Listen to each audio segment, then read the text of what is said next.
આમોદમાં મુસાફર ભરેલી ઓટો રિક્ષામાં આગ લાગી, સદનસીબે કોઈ જાનહાનિ નહીં। આમોદથી જંબુસર તરફ જતી મુસાફર ભરેલી એક ઓટો રિક્ષામાં શોર્ટ સર્કિટ થતાં અચાનક આગ લાગી જતા દહેશતનો માહોલ સર્જાયો હતો। પળવારમાં રિક્ષામાંથી ધુમાડો નીકળતા ચાલકે વિલંબ કર્યા વગર તાત્કાલિક તમામ મુસાફરોને સુરક્ષિત રીતે નીચે ઉતારી દીધા હતા।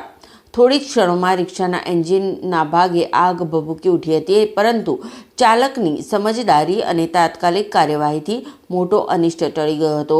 એ સમય ત્યાંથી પસાર થતી 108 એમ્બ્યુલન્સના ડ્રાઈવરે માનવતા દર્શાવી તરત જ વાહન રોકી ફાયર બોટલ વડે આગ પર નિયંત્રણ મેળવવામાં મદદ કરી હતી અને ઝડપી કાર્યવાહીથી આગ વધુ ફેલાય એ પહેલાં કાબૂમાં આવી ગઈ હતી। આ ઘટનામાં રિક્ષાને મોટે પાયે નુકસાન થયું છે, પરંતુ કોઈ જાનહાનિ થઈ નથી, જે રાહતરૂપ બની છે। સ્થાનિક ચાલકોએ રિક્ષા ચાલકની હાજર જવાબી અને 108 સ્ટાફના પ્રશંસનીય કાર્યની સરાહના કરી હતી।